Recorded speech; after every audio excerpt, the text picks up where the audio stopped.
This channel does not promote any violent, harmful, or illegal activities. All content provided by this channel is meant for an educational purpose only. বিজেপির সর্বভারতীয় সভাপতি কে হবেন? অনেকদিন ধরে এই নিয়ে জল্পনা চলছে। এই পরিস্থিতিতে বিজেপির সর্বভারতীয় কার্যনির্বাহী সভাপতির নাম ঘোষণা করল বিজেপির সংসদীয় বোর্ড। পদ্ম শিবিরের সর্বভারতীয় কার্যনির্বাহী সভাপতি হলেন নীতিন নবীন।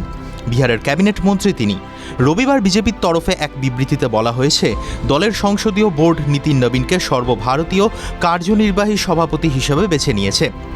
সদ্য সমাপ্ত বিহারের বিধানসভা নির্বাচনে পাটনার বাঁকিপুর আসনে প্রার্থী হয়েছিলেন নীতিন নবীন। আরজেডির রেখা কুমারীকে 51,000-এর বেশি ভোটে হারান তিনি। নীতিশ কুমারের বর্তমান মন্ত্রিসভায় নীতিন ক্যাবিনেট মন্ত্রী হিসেবে রয়েছেন। 2020 সালের 20 জানুয়ারি থেকে বিজেপির সর্বভারতীয় সভাপতি পদে রয়েছেন জেপি নাড্ডা। আবার কেন্দ্রে নরেন্দ্র মোদী সরকারের মন্ত্রিসভায় গুরুত্বপূর্ণ মন্ত্রকের দায়িত্ব তাঁর কাঁধে। অনেকদিন ধরেই বিজেপির সর্বভারতীয় সভাপতি পদে নাড্ডার উত্তরসূরি নিয়ে জল্পনা চলছে। একাধিক নাম সামনে এসেছে, তবে এখনও কোনো চূড়ান্ত সিদ্ধান্ত নেওয়া হয়নি। এরই মধ্যে নীতিন নবীনের কার্যনির্বাহী সভাপতি হিসেবে ঘোষণা করা হলো নাম। 2020 সালে সভাপতি হওয়ার আগে কয়েক মাস কার্যনির্বাহী সভাপতির দায়িত্ব সামলেছিলেন নাড্ডাও। 2019 সালের 17 জুন থেকে 2020 সালের 20 জানুয়ারি পর্যন্ত, অর্থাৎ সভাপতি পদে দায়িত্ব নেওয়ার আগে পর্যন্ত কার্যনির্বাহী সভাপতি ছিলেন তিনি। তখন গেরুয়া শিবিরের সভাপতি ছিলেন অমিত শাহ। বছর 45-এর নীতিন নবীনকেও সভাপতি করা হবে কিনা তা নিয়ে জল্পনা শুরু হয়েছে। নীতিন নবীনের জন্ম 1920 সালের 23 মে। তার বাবা প্রয়াত বিজেপি নেতা নবীন কিশোর সিনহা। এবিভিপির হাত ধরে ছাত্র রাজনীতিতে হাতে খড়ি।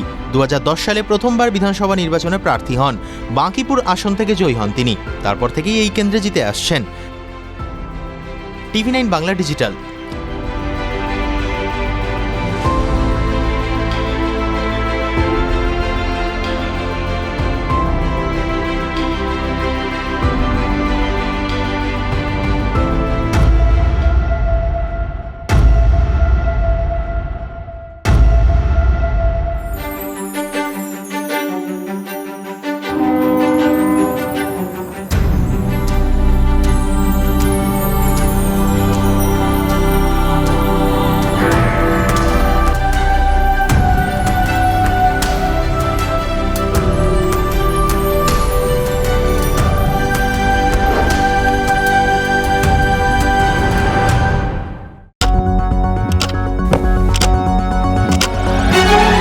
রাজনীতি শুধুই কি রাজার নীতি?